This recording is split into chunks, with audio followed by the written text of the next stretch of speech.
Well, you know what? Happy Eve of Christmas Eve. Isn't that right? Something like that. I am wearing my favorite Christmas shirt. For those it is a Christmas shirt. For those it's a Christmas movie. It's a Christmas movie and it's a Christmas shirt. I am there wearing the Nakatomi Plaza Christmas Party shirt that is black with white lettering. It is my favorite Christmas morning shirt. So good. My wife years ago also bought me a black and white Santa hat that I wear with pride when everybody's required to wear Santa hats on Christmas morning. I am bah humbug. There I am. But anyway, we hope you actually have some downtime this week. Merry Christmas, Happy Holidays, Happy New Year, all that stuff. We are missing next week's podcast. So the last week of the year, we will not do a podcast. We'll be back shortly thereafter, which is all good. We're very excited actually to be back with you guys. So we will skip 1 week and then we'll be back with a vengeance. We are going to cover kind of a end of year, a little bit wrap up on this podcast. Of course, car debates. There's some news up front. Car conclusions. There's lots of stuff coming at you. We're excited to wrap up the year with you guys. Thank you for all your patronage, your support this year. We're excited to keep bringing you some amazing 2026 events, both on the everyday driver and the Hooked on Driving side. We've got so much planned. We've got a big year planned for us, for filming schedule. We're excited by the success of the podcast. Please keep sharing. We're excited that you can find it more places and now video, and just share a time to hang out and talk cars. We absolutely love it. So thank you all for tuning into the live stream last time as well. Really appreciate that. We will definitely get gear sorted for that. So the camera wasn't as great, but we're back for this. And then, skipping an episode, and then we'll be back for 2026. You'll be unsurprised to hear I'm already solving problems for our next live, which isn't for another 25 with podcasts, gear, but that's okay. No, it's not just, there's going to be software and gear, and we're going to solve it. We're going to get it solved. But anyway, we'll get back into that. Let's dive into some news, and then we have what we're calling our end of year awards. We haven't really done an awards thing before, but we created some, let's be honest, completely made up categories. We're going to talk about our end of year awards, so that's coming up very shortly. There's been some topics with designers, and I love to cover design personally for various car companies, and that is a topic that came up about Jerry McGovern, the head of design for JLR, and we reported, along with the world, everyone reported, that he had been fired, that he was gone, no longer with JLR, great career, ups and downs, goods and bads, and he was gone, but he actually still exists on the website. This is pulled from the JLR corporate media site. He is still named as being an employee. He is still the chief creative officer on the website. Well, and Here he is. I did not know he was Order of the British Empire. I didn't know he was OBE. That's pretty interesting. Yeah, he was awarded that in 2020, I think. The news that actually came out that we reported, we actually kind of underplayed it. The news was he was escorted from the building.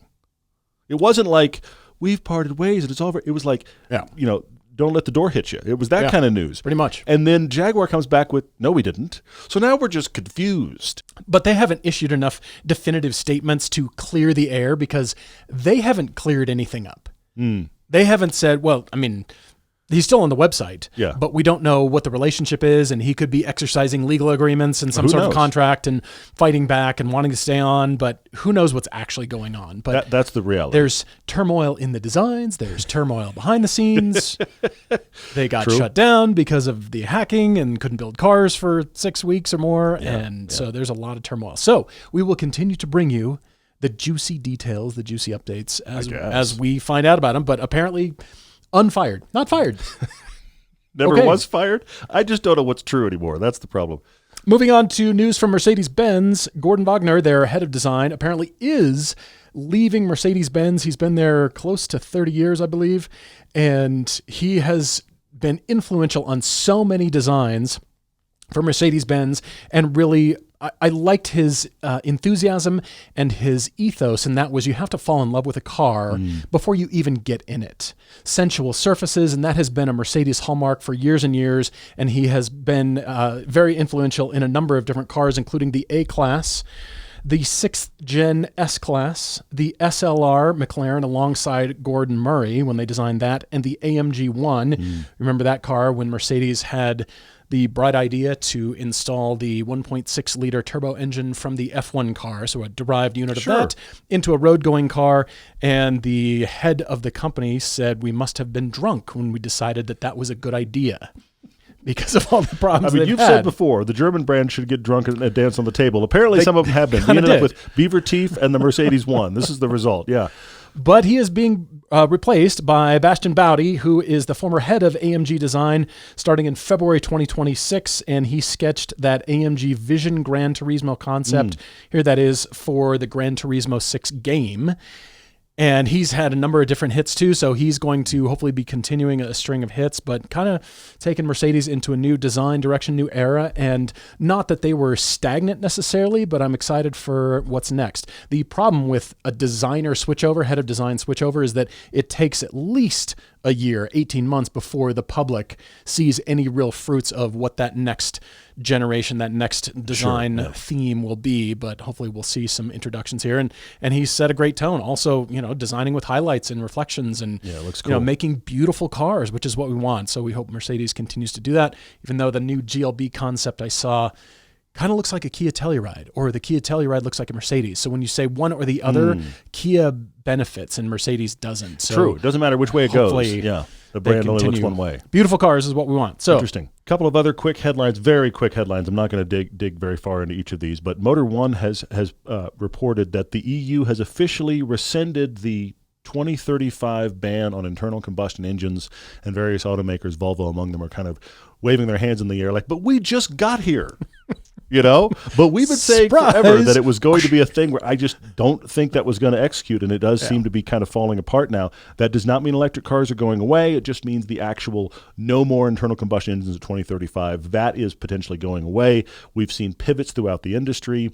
And again, the brands that have figured it out, I do think it's interesting. Volvo is one of the ones quoted as being like, but we figured it out. I'm like, yeah, because you have a Chinese parent, and the Chinese are fully into EVs with a lot of subsidies nationally. Anyway. Here's a lot of money. Yes, for sure. So anyway, so that is happening. The other headline that I actually read on the drive is the fact that Infiniti continues to claim they're going to make a manual sports sedan. Sure. Which would be awesome. Yes. I'd love to see that. Then they can put four-door sports car on it for real and have it be rear-wheel drive. I'd like to see that too. Sure. But anyway, we'll see what Nissan actually and Infiniti actually does there. I hope that is true. Griot's Garage is our official car care partner and one of our very first sponsors for the show. They don't just make great car care products, they want you to get out and drive your car. Griot's is a family-owned company, and they've been a part of every one of our road trips. We always take speed shine on every shoot, helping us spot clean cars at a moment's notice. Their foaming glass cleaner is the quickest and best way we've ever found to get windows clean before a big day of driving. And they're always releasing new and improved products like their updated Wash Bucket 2. Plus, all of Griot's liquid products are 100% guaranteed and made right here in the USA. The Griot's people are always happy to answer any questions to make sure you get the right product and the right results. So get the best quality car care products out there from a company that has always supported this show. Our audience can always get at least 10% off by using the code DRIVER10 at griotsgarage.com. But let's move into the end-of-year awards. The EI, I don't know, we don't have an acronym. But the point is, we haven't really done awards before, but I thought we could do it on the podcast. There are lots more we could do. If you guys have ideas for awards we should do going forward, next year we'll circle back to this, maybe with a bigger award list. But we have 5 major categories. And these relate to things we've actually covered in the last, essentially, calendar year. Best car reveal, worst car reveal, car that surprised us most, car that disappointed us most, and film of the year, meaning our films that we made. What is your film of the year? It doesn't have to be the one that was most successful, just what did you like making the most?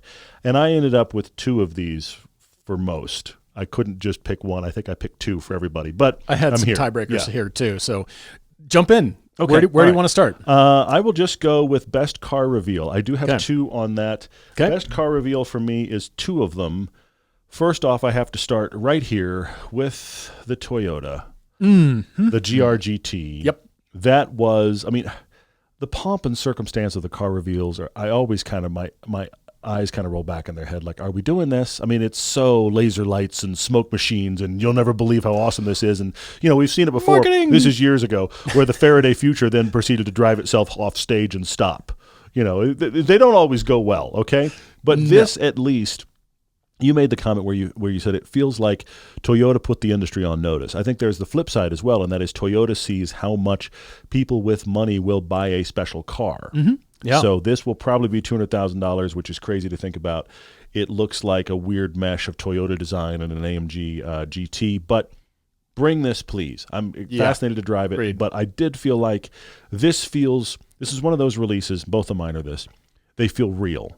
This is a real vehicle currently coming. Yep. It's not just pie in the sky stuff, which is where stuff gets really way off base.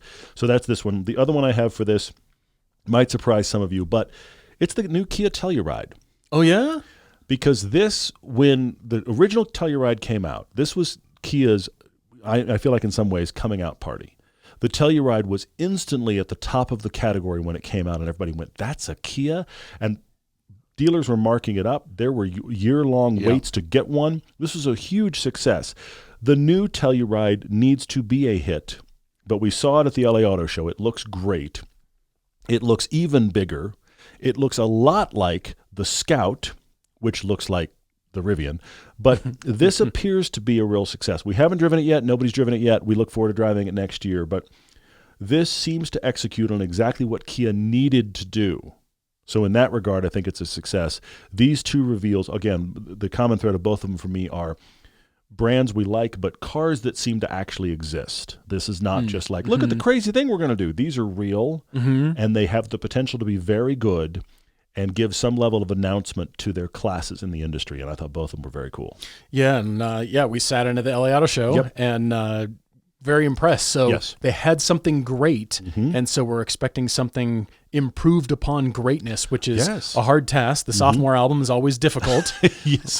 Right? Yeah. But we're excited because we instantly noticed brand new details, the build quality, all of those things just instantly felt like, this is going to be building on success, and it's going to be even better, which is pretty impressive. I hope so. We'll see. We'll see.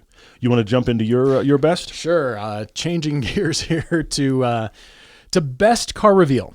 And the way I took this was not just the car, but the reveal itself. And you might think I wanted to say Genesis Magma GT because look at this sexy thing. Look at that, yes. And that looks pretty close to real too. Yeah, it does look very real. I also really wanted to say, and acknowledging also again, the GRGT, so many things, so many good things to come out of this program. But as a reveal in and of itself, okay, all right, I'm putting the car aside, even though the car is very special and it is pretty amazing. But as here's what we did for the reveal, absolutely goes to Mercedes-Benz. For revealing the AMG Concept GT XX that set a 24-hour EV distance speed record of 3,404 miles. It was at the Nardo high-speed test track in Italy, and the drive around the world, they're quoting, was completed in just under 8 days. 7 days, 13 hours, 24 minutes, and 7 seconds.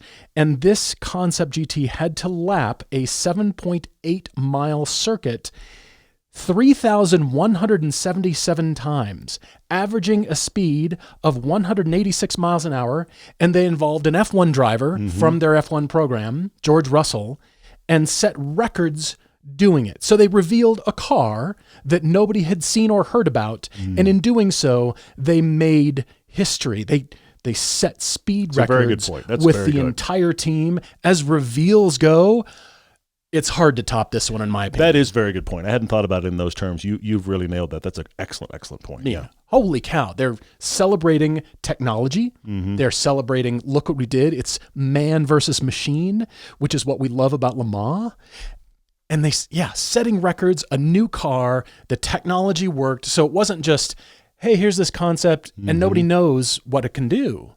But they put real engineering behind it and had a bunch of drivers go thrash the snot out of it. That's really good. That's pretty impressive. You're right. That is a big throwdown. And then they went, hey, world, by the way, kaboom. Look what we did. Yeah, that's great. That's really good. Yeah. I think as a reveal, I think Mercedes takes it on that one. Okay. All right, go to worst car reveal. Worst car reveal. I'm going to cheat a little bit here. Just a little bit. I'm going to cheat. Because technically this was just over a year ago. Can we all agree that the Jaguar Type 00, talk about landing with a thud. Yeah. I feel like we all just went, what happened? The initial response wasn't even repulsion. It was just shock. You know what I mean? I feel like everybody then like double entendres. Let's look at the design. Let's talk about what do we think of the. But the initial response was just the entire world went, what?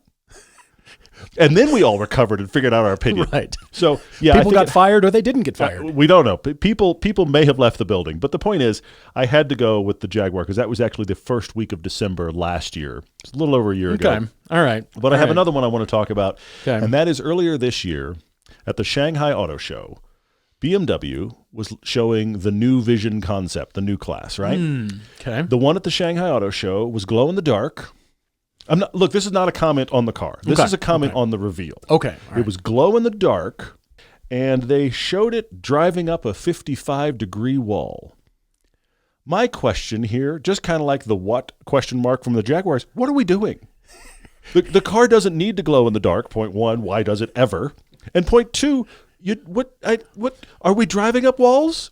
Customers, find yourself driving up 55-degree walls. Seriously. Buy our car. And there was a a whole conversation about the fact that it has fans and it gives it extra grip. But this is an irrelevant demonstration. This is the marketing department goes, you know what we could do. And nobody went, yeah, but why? That's my thing here. Why is it glow in the dark? And why are we driving up what looks like a skate ramp? What are we doing?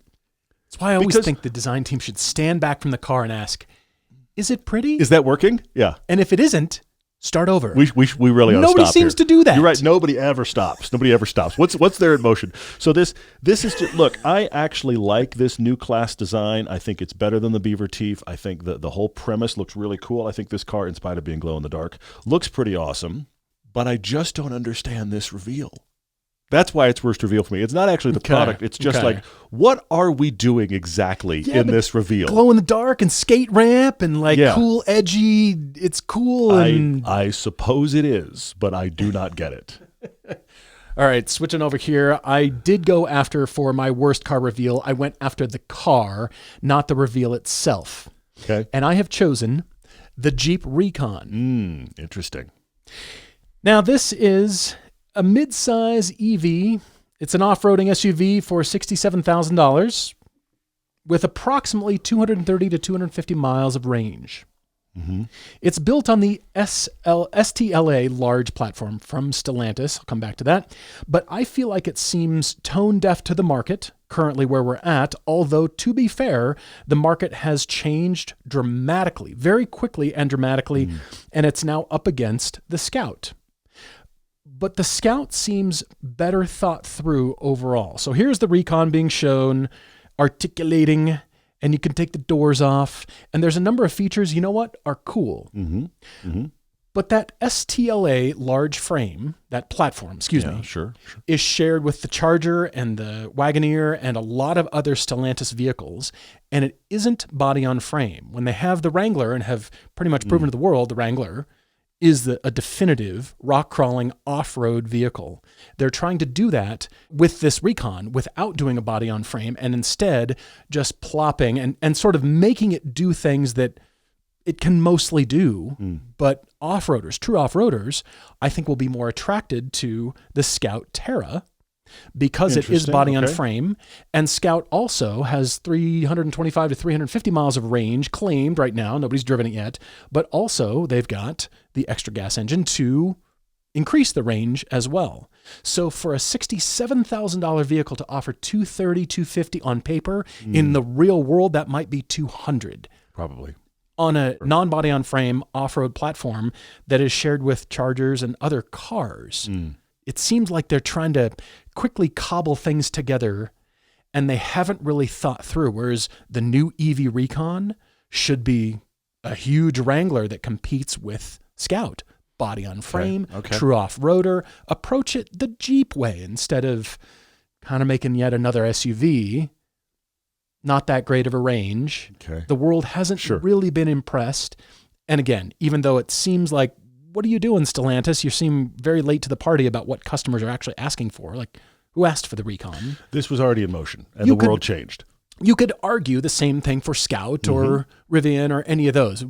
Sales numbers have dramatically fallen, but for the future, it just seems like they're trying to be reactive instead of proactive and define Jeep for here's what we think the future is, a mix of both, fully off-road capable rather than just, well, we took an already existing platform and throws something together real quick, and that's kind of the impression that I get. So for that vehicle, I don't know who buys it. If you're gonna really truly shop, I'm very curious and spend that kind of money, you can't ignore this thing. I'm very curious about both of them, both the Recon and your point about the Scout. That would be fascinating to see where that goes. Cars that surprised us most this year. Yes. I'm going to jump in on that one. I'm going to start here with one that may not surprise anybody, but it really did surprise me. And that is when we finally got to drive the Alpine A110. And I bring it up because this is one of those cars that, based on what it is on paper, I came in with a lot of expectation that it was going to be good. I expected it and wanted it to be good. And generally, that's a recipe for disaster. I also came to it not liking how it looked until I saw it in person. I think in person it works. I don't like it in photographs. I just don't think it's attractive enough. I've never really liked the front end. I'd actually love the front end. I know it references back to the original, but I wish the front end didn't have the center two lights, which I know reference the rally lights, right? But I think it'd be a cleaner design without it. But this in person is smaller and better looking than I ever expected, and it drives wonderfully well. It made me. I mean, a lot of times we drive stuff, and it's only interesting because it's forbidden fruit. Otherwise, it's like it's fine, right? Okay, right. But this just drives really well, and also it surprises me at how good it is at being counter to the market. World of 5-seat SUVs. I mean, Alpine's next car is an electric 5-seat SUV, okay? And it's been in some movies and stuff. So, I mean, ridiculous in comparison to this. This is such an old school car to have been built now. And then it just worked. It proves all of the stuff about old school cars. So that was one of them. The other one actually really might surprise many of you, but I had to bring it up. My own Rubicon. That's awesome. Really surprised me this year because we actually took it, and believe it or not, that was earlier this year. We took it to Moab, and we rock crawled it. The Lexus stock and this with a 3-inch lift and some skid plates. This doesn't have extra wheel travel. So I was tripoding all over the place. There Stock are some suspension? moments, yes, there are some moments in that video where I am genuinely scared. But it did everything you could imagine it needed to do beyond what you would ever expect it to do. And then it drove home. And then more recently, we drove it as a camera vehicle while you specifically were thrashing a TRD Pro Tacoma off-road down a fast-running trail. We were doing like a fast blast down a back road with a lot of undulation, using this as camera vehicle, chucking this down the road. The kind of thing where the average person would never buy a Cayenne and go do that. And it was like, bring it. So I can't believe that my own car made the list. When I was looking at stuff we shot this year, and that stuff from this past spring feels 2 years ago because we did so much this year. The Rubicon conquered fins and things in Moab, doing, in many cases, the hard option. There's like lots of places on the trail where you can like, here's the hard and here's the easy. It was doing the hard stuff. It was so impressive. I'm still impressed. I have to call it out. I love that you nominated your own car, and you're right. It was so much fun to have that thing and just doing its thing, being a cool Cayenne off-road. I am with you. I have a tie for the car that surprised me most. Okay. Here's, walking around the side of the car, off to the front, is the Alpine A110. I thought I would like it just fine. European, lightweight, sure, no manual, but I thought I'd like it. And I really fell in love with it. And the dynamic qualities were so superb and different to experience. I think, how can cars be so different? This one really stood out. So this one's on the very lightweight end of things, 2,400 pounds. But also what surprised me is on the very heavy end of things. All right. That I absolutely loved, that I thought I would like just fine, because who doesn't like Mercedes AMG with a lot of power? Cool, like it, don't know if I'd own it.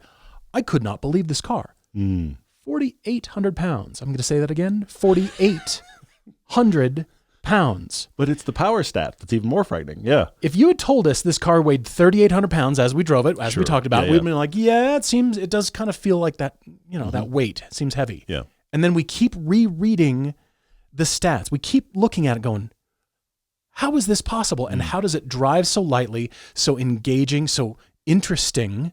Why do I want it so much? And having 1,000 pound-feet of torque. 1,000, 800 plus horsepower and 1,000 pound-feet. I mean, who Who needs that in their sports car? No one. And That's the answer. 4,800-pound sports car, and there's no way you could fall in love with a 4,800-pound sports car, and yet they've built one. That is so shocking. I also have an SUV on my list. Wow. It is also mine. I like it. Good. As soon as we drove the new 4Runner, I thought I'd like it just fine. I thought I liked the Land Cruiser. Good, good for, good off-roader. And I thought, okay, the 4Runner will just be a little bit less expensive version of the Land Cruiser. And I fell in love. So much so, I bought one. This is mine. I loved it. That is good. That is a very good one. Yeah. It replaced the Expedition. I just thought this is the next thing. I've never thought of myself as 4Runner people. I don't know what that means. I don't know who that is. And everything now. It's going to be great. I just thought, oh, I got to have this. It is very cool. And every time I drive it, I really enjoy it. It's interesting. It feels light and spry, but it's not hybrid, doesn't have the battery pack. Yeah. Electric motors, all that stuff. So it seems like a great mix of new technology, especially in interior, but old school. It doesn't have a start-stop button. It feels just kind of normal, like a normal SUV. And it's been awesome so far. I will continue to do a series. I might think about doing a light build. I don't need to go crazy and, huck it off a cliff or anything. That's not what they're designed to do anyway, but what am I going to do for customization? What do I want out of it? I think it could be a great platform for ongoing stuff, ongoing driving, ongoing cool adventures. I'll keep trying to keep up with you in the Rubicon. Yeah. I just was so impressed with this thing, and I like it better than the Land Cruiser. I think it's the better play. I do too. I think so too. And they're so similar. Same wheelbase, same engine, same. And yet I like this better. I like the styling better. I like how it drives better. I like the suspension better. You bought one. I like that you can drive it in two-wheel drive mode. All of the things. You bought one for the actual real price, like the MSRP. You went out and spent money. Yep. I love it. That's good for you. It is really cool. I think you did a great choice. I'm going to jump to car that disappointed me the most. One of these might be obvious. The other one might be controversial, but I'm going to dive in anyway. The one I'm going to start with, just because my expectations are so high and it gets so close, and that is the Alpha 4C. It's not the first time we've driven it, but we drove it this year against the Alpine A110, which again, most surprising, and the Elise, which just remains a rock star of a vehicle. I said it in the piece. I'm going to say it now for those of you that are Alpha 4C owners. We drove all these cars stock, in the stock configuration. There is stuff you can do to the Alpha. We've been told many, many times that quote-unquote fixes it. I have heard, by the way, from people who have done all of the, quote, fixes. I have heard people say, revolutionary, amazing, everything is solved, it's perfect. I've also heard other people say, it's better. But the point is, it does get better. But I want to say what I said in the video again, and that is, depending on what you're coming out of, this is a revolutionary car. You're coming out of a big front-engine sports car into this small, lightweight mid-engine car. It feels exotic, it looks exotic, it drives very well. What is so surprising is how much worse it drives than its two actual direct competitors in the way they sold it to the public. So go out, watch that piece. It's called Let There Be Light, the Alpha 4C, the Elise like I have, and the A110. It wasn't just you and me. We had Chance and Ben who owned the A110 with us. And everybody got out of the Alpha and went, how is that trailing so badly? Among these three, again, compared to your SUV, compared to your normal sports car, I get it. It's very cool, but put it into that very focused hyper pool of lightweight cars, and Alpha. It's like they baked the recipe 80% and then sold it. That far, huh? So that is why this is the disappointment to me. The other one for me is probably going to be controversial, but I am going there. The 911 GTS hybrid. Okay, really? Really? I'm disappointed because this is nearly a $250,000 car now. Yeah. Okay, we have it with this AMG. It was honestly, this was one of my favorite shoots of the year. Not my very favorite, one of my favorite shoots of the year. We shot it in California. You can see the AMG lurking in the background in this photo, which has no business being, to your point, as powerful, expensive, or big as it is either. But this 911 is powerful, expensive, and big too. Yeah, it is. And I have to say again, Porsche did something revolutionary with their electric hybrid turbo system. It is so cool. It is a moonshot engineering marvel. The problem I have here is the driving experience, and certainly the interior and exterior experience of this can be bought for a fraction of the price. And And I never drove this when we had it and thought, this is a $250,000 car. I understood intellectually that because of the breakthroughs and the technology and the work that had been done, I understand intellectually why it costs so much. But emotionally, no part of me was like, $250,000 car. Never once. The Mercedes felt like a $250,000 car. That is interesting because I agree. Special. The Mercedes felt special. Yeah. This 911 felt like they had accomplished something, but then every time I thought of the price, I was like, really? Yeah. And I couldn't justify that price ever, and it isn't nearly special enough for the price to make sense. Technology-wise, yes, but special. I want this car to wow me emotionally, and it's clinical. It's incredibly impressive. Yes. But I'm disappointed because that much money, I just want to be a kid. I just want to be an excited little kid. Like, I cannot believe I'm driving this. It's the most, I cannot believe it. And I drove this and thought, it's a really excellent, powerful 911. Okay. Yeah. Which is crazy to say. To get better, they're going to have to sloppy them up to get more engagement and kind of get sloppier and a little bit dirtier and just to get driving engagement. But not engagement, but just I understand the excitement. The driving engagement is certainly precise and it wows you. Like, this car can do this? Holy crap. But I bet you 80% of the life of this car, 80% of its usage, normal person buys it. Even a person that comes to track days. You plan to come to HOD days, okay? 80% of this car's life, you could buy any other 911. Yeah. And that's crazy. So that's why that's on my list. I know controversial, but I'm going there anyway. So this was not your favorite film? Or no, it's up there. I really did like that we got to do this film because we don't always get really high-end manufacturer stuff back to back. And it's and I will also say this. I cannot believe I'm saying this. We've been doing this almost 20 years, and somehow I feel like this year was harder to get cars than it's ever been, which is crazy. And part of that was cars that were available, but it was a fight for every single shoot. So this was a victory. And thank you to both Porsche and Mercedes. With these comments, Porsche will probably never give us a car again, but I'm thankful that we did it. It was really, really cool. We don't consult.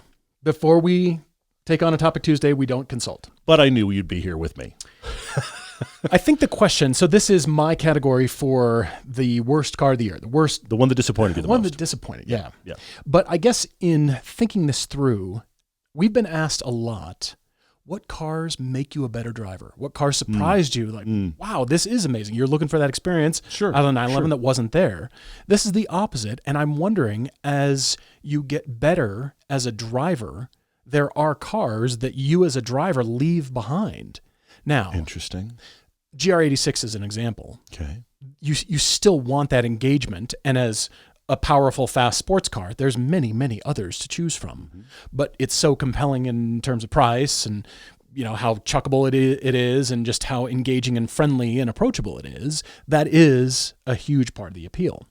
But something like this that you said, all right, you're coming out of something else, your first sports car, you'll be wowed. But so many excellent drivers are coming from something that was already great. They're wanting a new experience.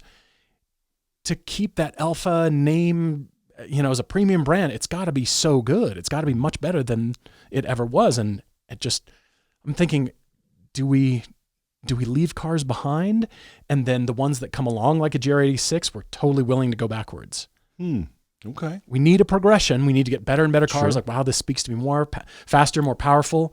And then one comes along every so often and goes, oh, but this is just so endearing. I don't care that it's low power and it's just fun.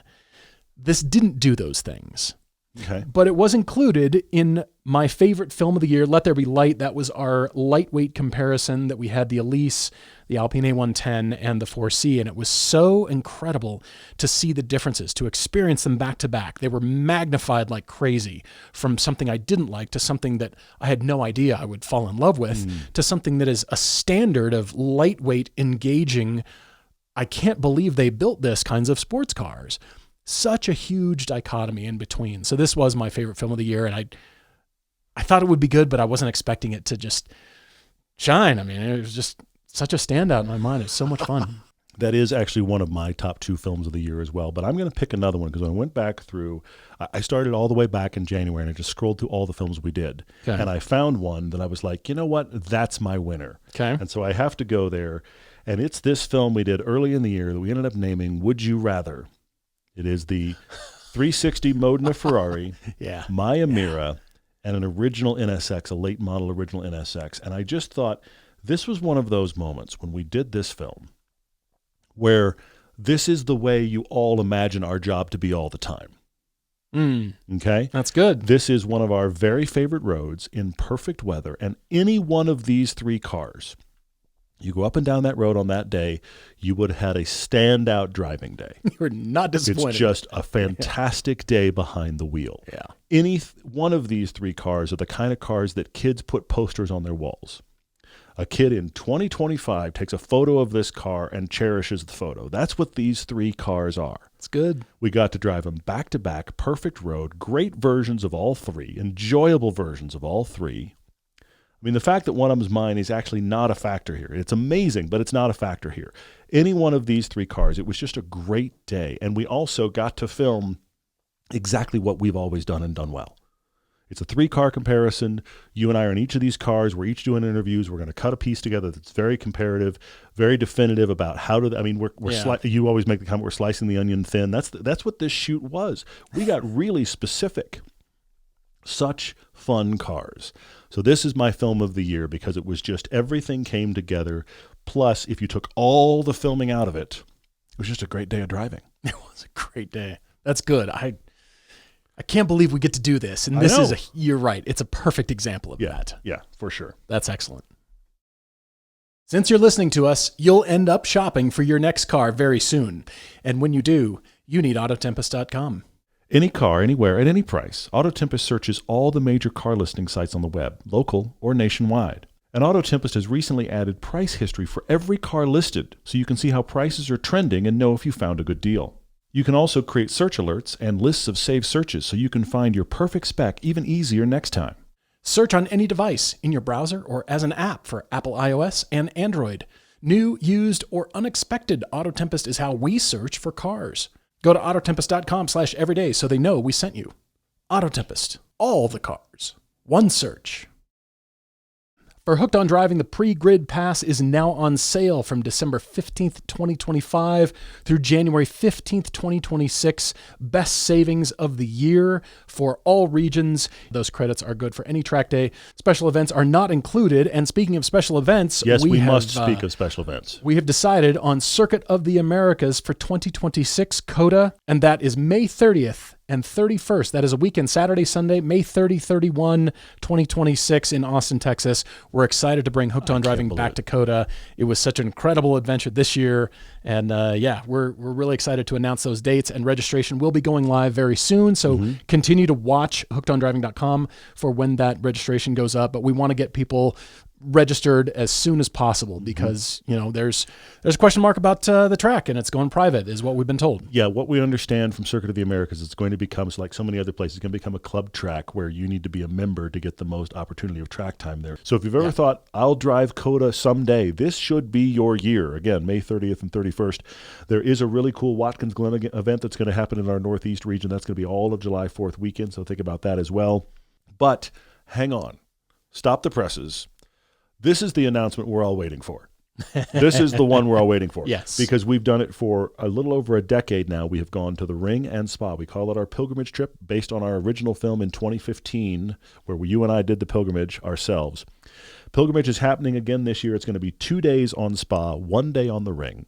Road tours, some tourist stuff around it. It's August 2nd through the 8th. Registration is going to open the first week of January. I want to tell you guys a couple of other things you may not realize because this is a trip to Europe, which means already it's expensive. I know it's expensive, but let me put it in some perspective for all of you. There are other groups that host very cool trips. Okay, I'm not taking anything away from anybody else's trips. There are a lot of great trips out there that you can do. But for other groups that will put you on the track and on a road tour, their domestic trips where you bring your own car are more expensive than coming to Europe with us, where the car, fuel, registration, instructor are all provided, and you're getting actual track time, not lead follow. And actual drive time on European roads you will never see again unless you come with us. It is expensive, but it is cheaper than other groups' domestic trips, which I'm saying it because I discovered this recently and I can't believe that's true. So That is it pretty is awesome, worth the bucket list of this trip. My favorite sentence ever about pilgrimage is, it's the once in a lifetime trip you should take every year. That's not our term. It got termed for us, but it's so true. So again, August 2 through 8, registration launching in early January. So something to think about over Christmas. Just compile your money. Exactly. Look for loose change in the couch. It's going to Yes. be slightly more than that, but we definitely think you should come on this trip with us. You've heard us talk about it for now 11 years It's so straight, and you've got to come on this great trip with us. Also, 2026 dates are up at Hooked on Driving nationwide. Northeast, Santi and Cody are hosting that incredible July 4th event, so watch for those dates. For the Northeast region, Mid-Atlantic region, that is Devin and Ryan and Heather there. Lonnie and Marla in the Midwest, they're hosting great events in Kansas City at Hedge Hollow and other tracks there too.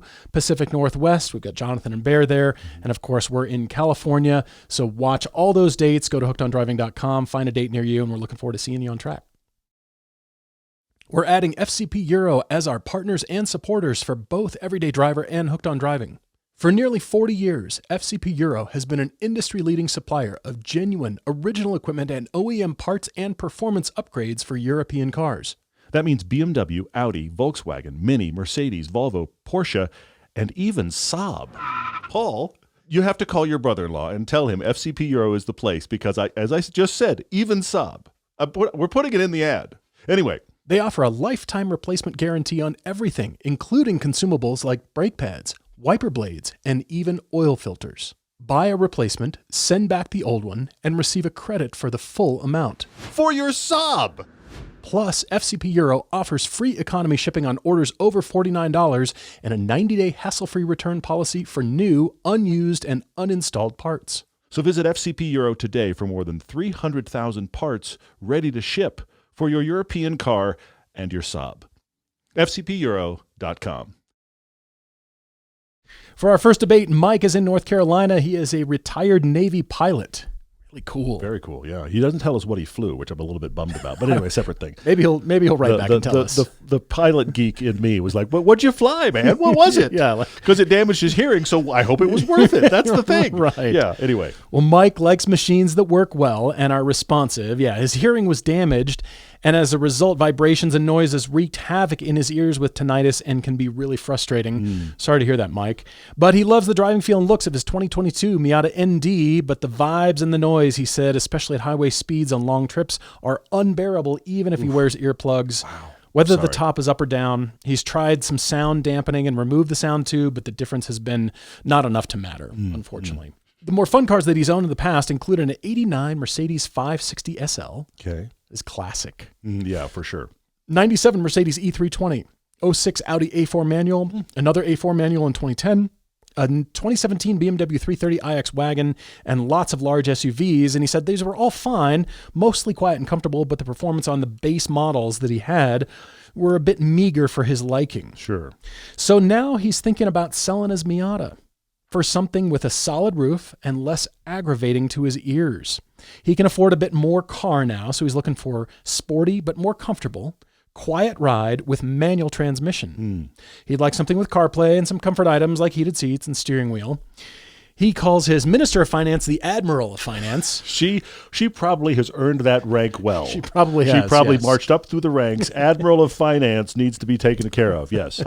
That's a big notch. That's a It big. is. Yes, we are going to adhere to the Admiral of Finance. There's an awards ceremony for that level. Orders have come down from Yes. the Minister. The Admiral. Yes. Admiral of Finance. We'll let Mike get away with something under $75,000. Okay. And he mentions the Acura Integra Type S that we've talked about a lot. That might fit the bill, but they seems to be unicorns around him, and he's not been able to drive one yet, even though, yes, we still think you should drive one. That's a great idea. It is. It's a great one, yes. So what do we think would fit the bill? I've got good choices for you. Mike, thank you for writing. What I've got on screen here is the Toyota Supra manual transmission. Hardtop, quiet interior. All of these cars are noisy if you ring them out, of course. But this one struck me because cruising along, great. Even under hard acceleration, you're not hearing that much of the engine. It's still decent, and manual transmission. Love this thing. It's agreed. awesome car. If I'm going to talk about that, though, I cannot get away with not mentioning the Z4 manual. I wonder. It's also end of an era for this car. Yeah. Z4 manual, that M40i we absolutely loved. It was actually $75,000 MSRP. So you True. could actually go get one of these and a special car.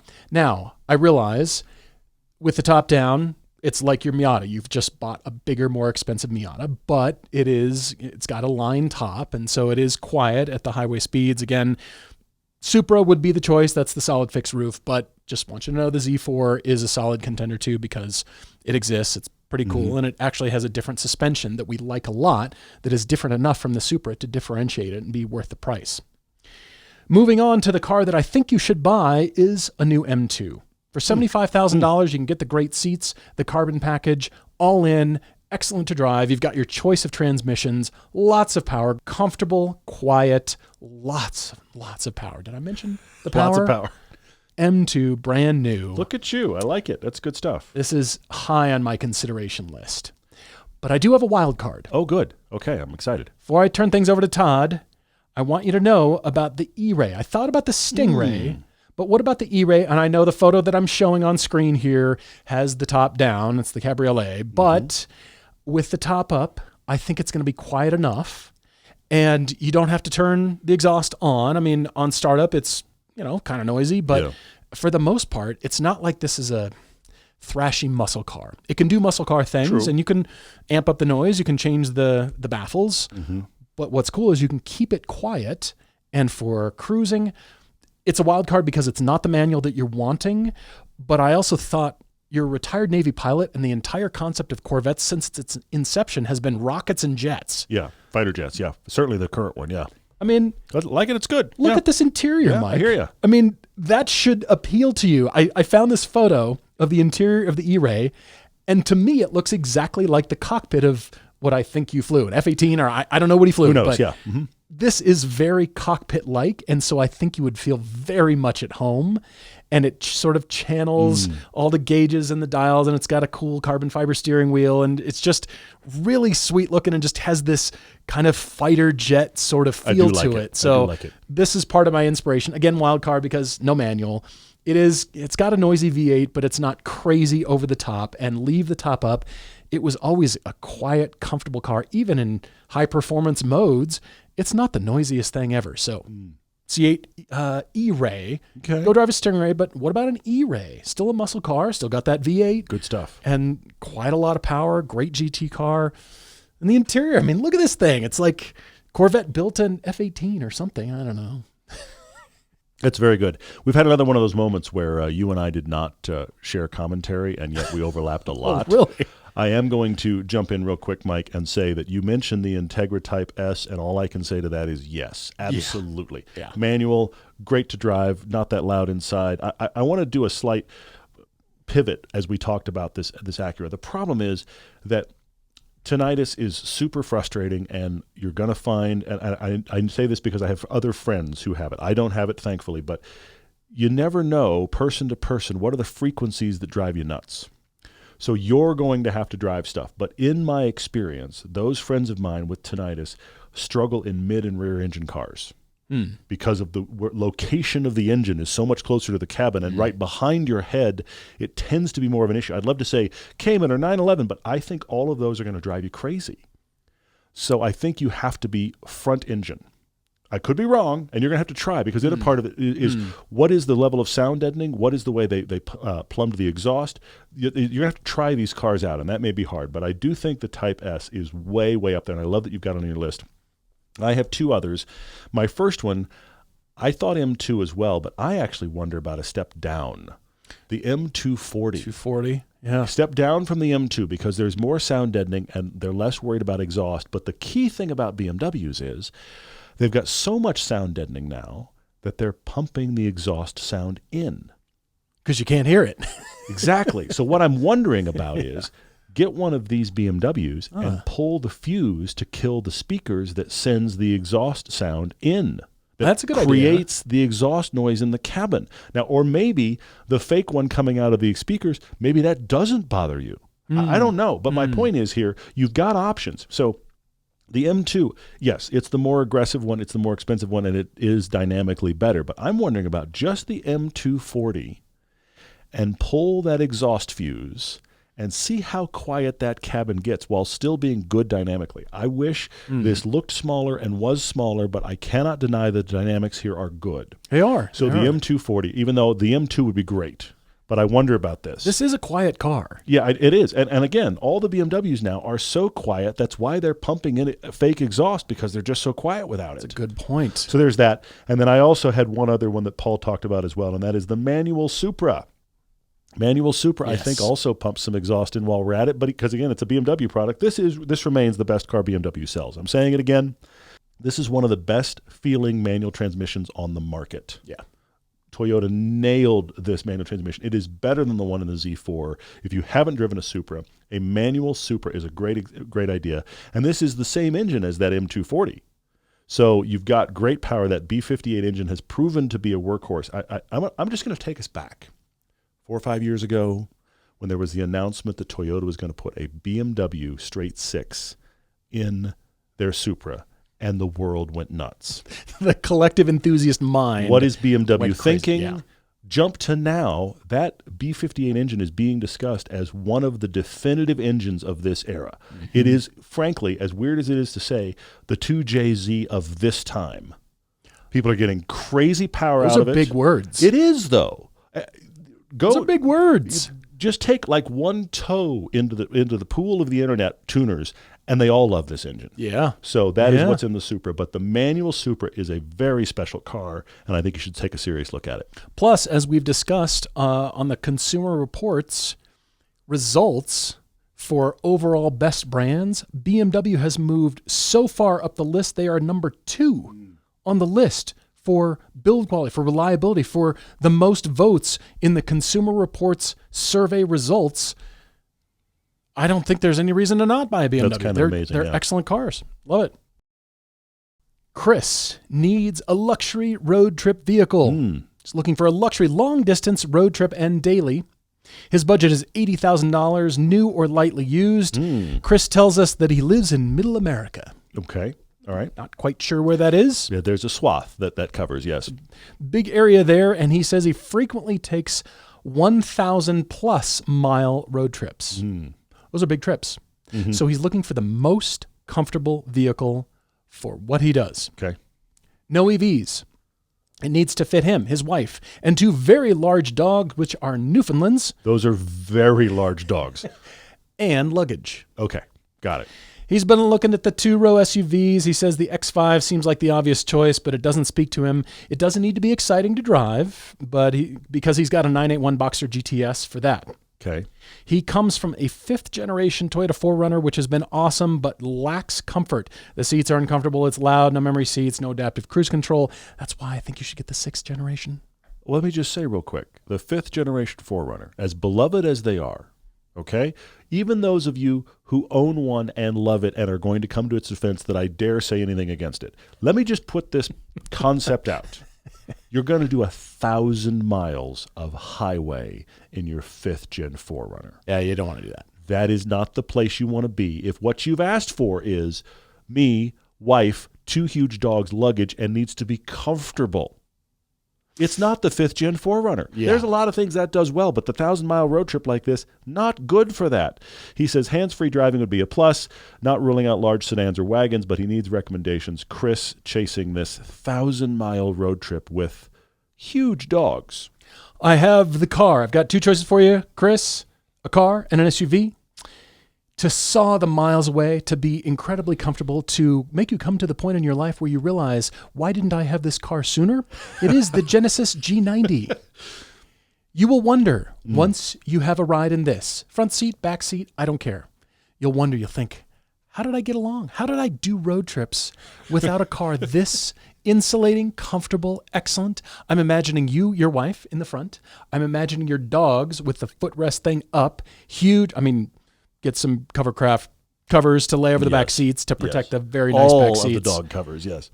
2 gigantic Newfoundlands who are being transported in luxury they never dreamed about.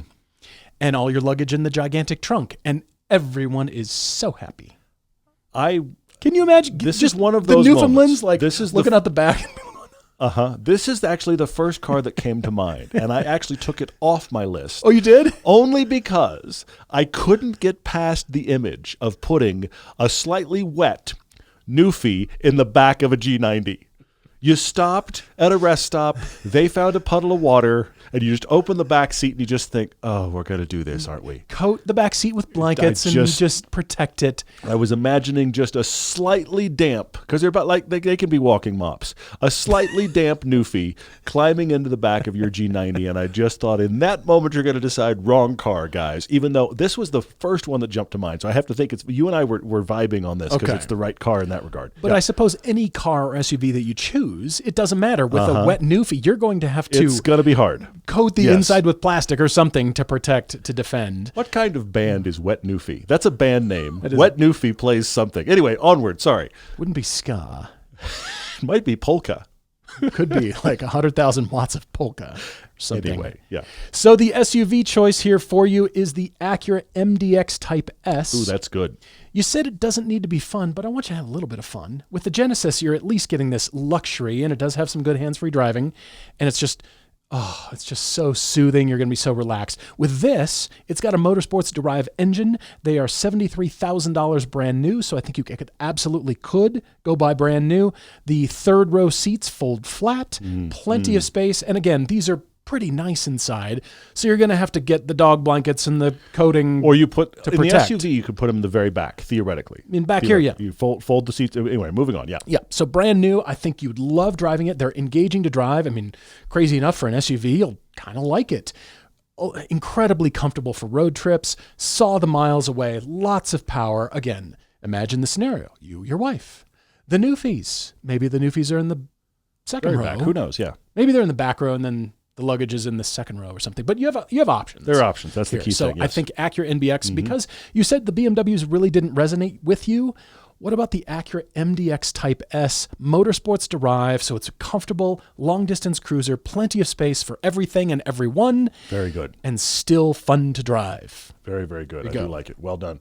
I'm going to jump in here. I'm going to talk about, let's see here. I've got a couple things for you, Chris. First off, I started with a wagon, and that is the Kia Stinger, my friend. It's good. You can get Kia Stingers way under your budget. Where do the wet Newfies go?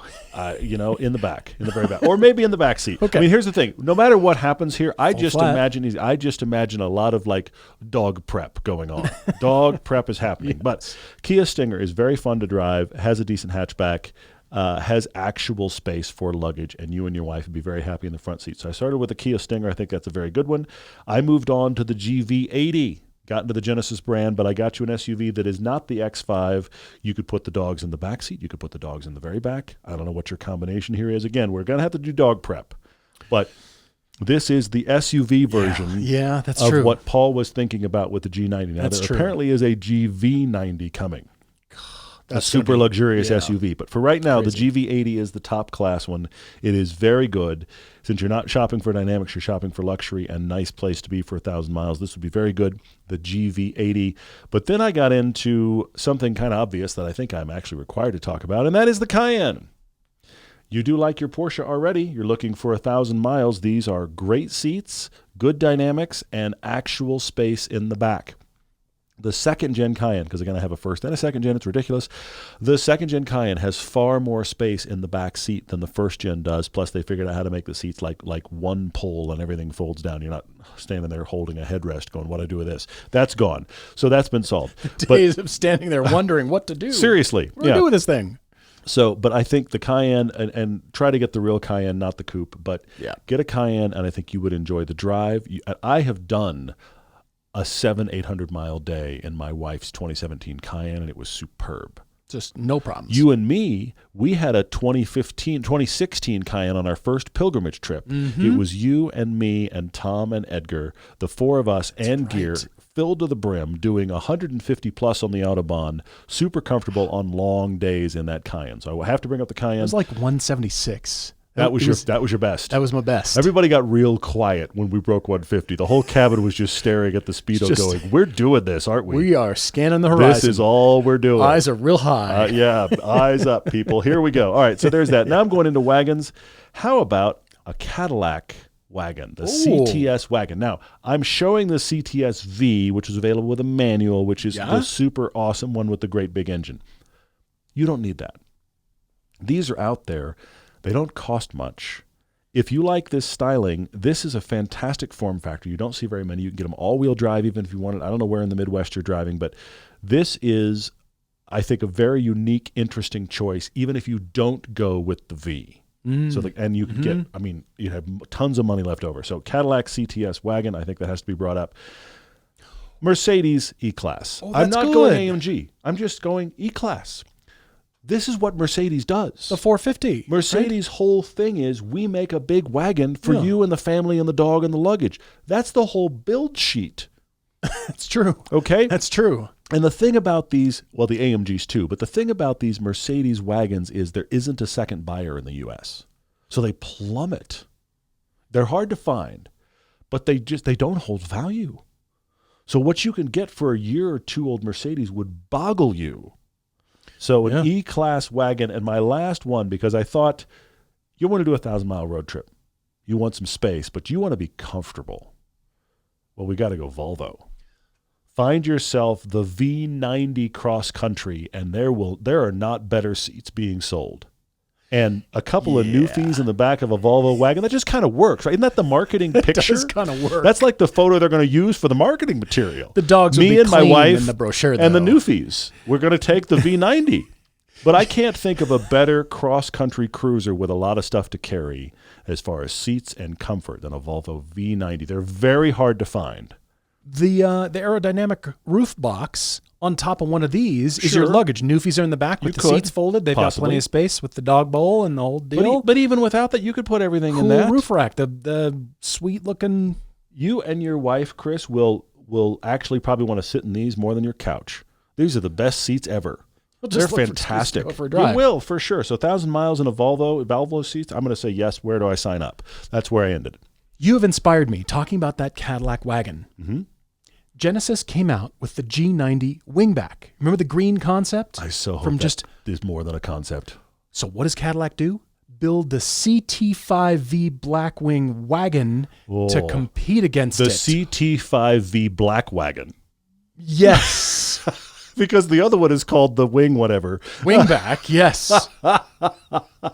That would be amazing. I really, there's already we want to do that comparison shoot. Neither of those cars exists. We want to do that comparison shoot. I want to own them both. I want the wingback. Yes. That looks awesome. I do like that a lot. That'd be great. A quick third debate for Bobbie B, who writes to us trying to choose between two cars. Bobbie is 75 and ready to get a new car, not a used car. Bobbie, thank you so much for writing. Yep. Bobbie just watched our Genesis versus Lexus LS piece from a couple years ago and has been torn between the two. Bobbie feels Lexus will last longer than a Genesis, but loves the ride of the G90. Mm-hmm. So would much rather have the G90. that says to me that Bobbie has actually ridden in the G90. I think that's great. They still have their Toyota for the last 13 years and 250,000 miles with no real issues. Here's the question. Bobbie, Bobbie, you have posed this correctly. If our mother was going to buy one, which would we recommend to her? That's the right way to put it, Bobbie. Here, I'm going to unpack it this way. First off, keep in mind they've stopped selling the Lexus LS. They still sell the Genesis G90. But either way, what you haven't told us is, are you buying this car to plan it to be the last car you buy? I mean, I don't want that for you. I'd like you to keep buying lots of things. But is that your headspace? Mm-hmm. Like, I'm going to drive this for 10, 15 plus years.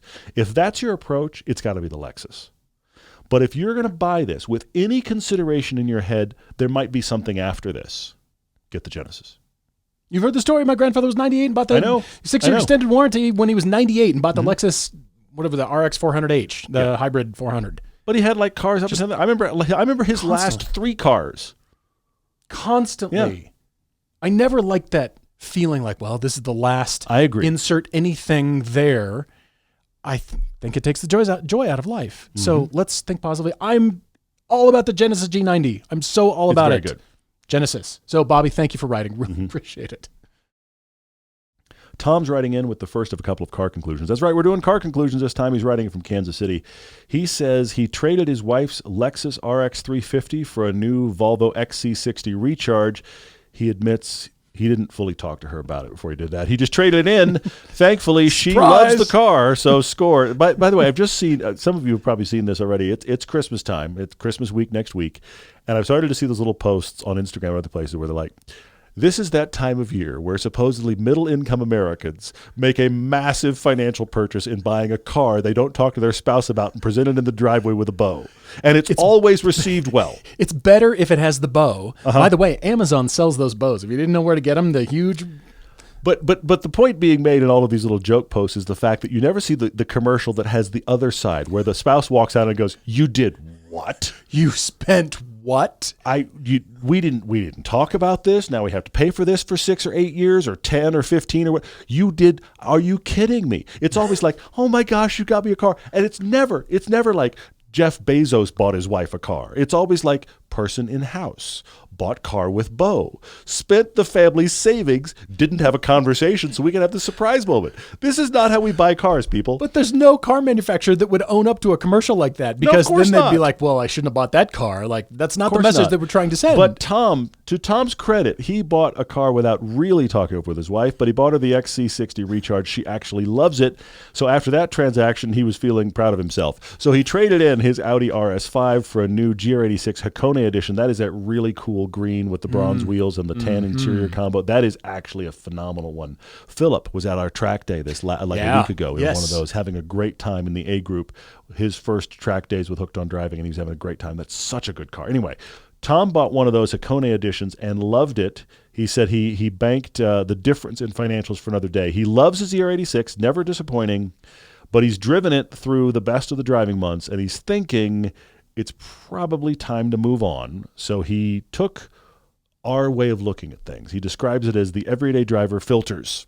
Okay, he's asking for a lot. Handling, comfort, ample room for 4 people plus a dog, hopefully down in a Newfie, and more. Wanted a low compromise move from the GR86 usability and fun, but needs more utility. Sold his GR86 to Carvana for enough that they'll need to sell it at MSRP to make a profit. How is Carvana surviving? Their stock was at $5 like 4 years ago, and then it went to 300 plus. Making me wish that I had bought the stock, but I didn't believe they almost died post-COVID. Yeah. And they're still, as this proves, overpaying for cars. I don't understand it. Anyway, I don't either. He ordered a new Porsche Macan S. It arrives in January. He knows it won't be as much fun as the GR86, but as we've said before, it is Porsche's hatchback. He did Sport Chrono, near GTS acceleration, upgraded to the 14-way seats. He's very excited. He has convinced his Minister of Finance, the same person who he surprised with the Volvo, by the way. He's convinced her it's his forever car, but he also realizes this is his 39th car purchase, so she probably knows better. But the truth is... You can't stop at 39. Yeah, come on. You got to at least do around 40. Anyway, exactly. XC60 Recharge for her, Macan S for him, and he's very happy. He says if he can keep this one through the new vehicle warranty period, his annual husband performance review should reflect notable improvement. Good job, Tom. That's how we like to hear it. And wishing you well on your 40th, 45th purchase. Keep it right going. Right is for number 40, but that's right. I hope your annual review goes well. Yes. Christopher S. wrote in from episode 850. At the time, he was debating replacing his 1990 300ZX twin turbo with a newer, dedicated fun car. His options that he considered were GT350, 997 Generation 911, and a Lotus Evora. I remember this. He bought none of them. Okay. All right. Yeah. After years of listening and reflecting on the idea of buying a car that fits your lifestyle right now, not something many years down the road, he realized he was trying to replace the wrong car. So it was time to sell his 2022 Toyota 4Runner and get a new daily. He wasn't camping it anymore. The house is in good shape, doesn't need a project truck. There's no kids currently for he and his wife. He works fully remote, so he's constantly surrounded by people who appreciate fun cars and drive mostly for pleasure or on a way to a bike ride. So, after watching many reviews, doing drive homework, hunting around on Autotempest.com, he found the perfect car for him, a lightly used 2025 Cadillac CT4V Blackwing with the 6-speed in Drift Metallic. Drift Metallic. It's been great driving Love a it. stick again. His gravel bike fits on the back with the seats down, and it is simultaneously the most powerful and comfortable car that he's ever owned. Sounds like you nailed that. That's awesome. Yeah. Those are cool cars. They're really cool. You just think, well, it's a boring Cadillac. And I was not a believer until we drove the CT4. I still want to drive the CT5. I agree. But we just, what everybody's saying is just, and Cadillac still builds them. I mean, I cannot believe they build them, and I hope they keep building them. But the wagon, the black wagon. The black wagon. That's so good. The CT4 or the CT5V Huge, black wagon. with all the power. Next to the wingback. I want to make that comparison tomorrow, and neither of those cars exist. Put it with a Panamera. That is a comparo right there. I like it. Yeah. Or maybe put it with the RS6. Go big, but come on now. That would be really, really cool. The problem, side rant. If they make the wingback, what's the over-under on sales? 100? Like nationwide, like they'll sell 100? It's not going to be good. I'd like to be one of them. I'm sure it'd be out of my budget, but it looks intriguing. It's the kind of car my wife and I have talked about getting next, which I think it's amazing. She's thinking about fast wagon instead of an SUV. I love that. But what is the actual, I don't have it in front of me, but the sales numbers for the RS6 would be interesting to look at, because Porsche gets away with it because it's Porsche. But RS6 is like, you want a fast wagon. You are a specific buyer. Okay, but we've also heard with the new BMW M5 Touring that the sales figures, especially in the U.S., have surprised BMW in a positive way. Fair. So that gives me the slightest amount of hope that if Genesis does the wingback? Yeah, the wingback. I want to say black wing, yeah. black wagon. That's Cadillac. Okay, all right. But if they do the wingback, I have slight hope that buyers that might have considered RS6 and now have another option, like maybe M5 Touring, and then that thing comes out and they just be like, because emotions would take over and you'd just, yes, do that. And then Cadillac would have to have something to compete. It's all how you spin the story. I'm actually reading a story right now on Road and Track where they said that in 2025, for the first half of 2025, RS6 orders are up 41% over the same period last year. Now, that could mean we had 6 cars in the first half of last year and now we're selling 10. We don't know what 41% means, but hey, at least there's some level of interest. I'm fascinated by the fact that these exist. I hope more of them exist. And it was the guy actually at Hyundai Genesis that made the comment that he thinks the shift is coming, where a wagon could sell because there's so many SUVs. It's the alt. And I hope we're reaching that place. Now, we know what happens. We'll reach that place. Everybody will buy wagons. Everybody will make wagons. And then in another 10, 15 years, we all go back to SUVs again because everybody has a wagon. I mean, the reason, I can't believe I'm saying this, the reason a whole generation of people didn't buy wagons was the movie Vacation. That was like, we've made fun of wagons as a culture enough that now we're going to put the definitive make fun of it wagon in the Vacation movie. And collectively, a generation of us who grew up in the back of wagons went, wagons are stupid, we're never buying a wagon again. And now, 30 plus, 40 years since then, we're in a sea of SUVs, and the wagons look like, well, that's actually new and interesting and cool, especially when it looks like the wingback. What movie has mocked an SUV? Like wagons have not been enough. mocked. I mean, the minivan's been made fun of. I mean, come on. Minivans. Deadpool and Wolverine just did the Odyssey versus the Carnival, which was hysterical. So, I mean, but not SUVs necessarily. The 5-seat SUV egg has not been properly mocked. But we're so awash in SUVs. Yeah, we are. And there's so much. I mean, most buyers, they squint, they still don't know even what brand it is. If you took badges off of every single car in a parking lot, I bet you most people would have no idea which SUV is which. And they wouldn't care. That's another good point. They wouldn't care. That's a very good point. Buy whatever. It's all, doesn't matter the powertrain. It does, SUV things. Fine, buy it. It's your life. Drives the same. I just need a vehicle. Stop bothering me. That SUV's fine. Let's see. I'm actually finding here. Okay, hang on. I'm still looking for RS6 numbers, but I really want to have a definitive number. I'm finding it harder to get. But again, 41% increase, though the A6 only moved 3,600 units in the first half of 2025. That's not good. That's not good. That's about as many Supras that were sold, I think. Maybe Anyway, a little bit more. All right, we'll see. Thank you for being with us for 2025. We really appreciate it. We're wishing you a wonderful holiday season. Merry Christmas. Happy New Year. Yes. Hope you get downtime, time to spend with your families, time to do something that you want, and time to reset yourself. There are so many cool new cars coming that I feel like we've talked about this COVID era, that the lack of cars, lack of building, and just lack of inventory for what COVID did to the car industry, the car industry alone, we've seen that ripple through car sales and also press car availability. And now it finally feels like we're getting back on the other side of it because so many cool things being announced, coming out worldwide from every manufacturer. Yeah, and used car prices have settled back to something resembling reality. Yeah. The only thing I still want to rage against is the fact that we've got dealer markup. Wish that wasn't happening, but there's no way to kill it.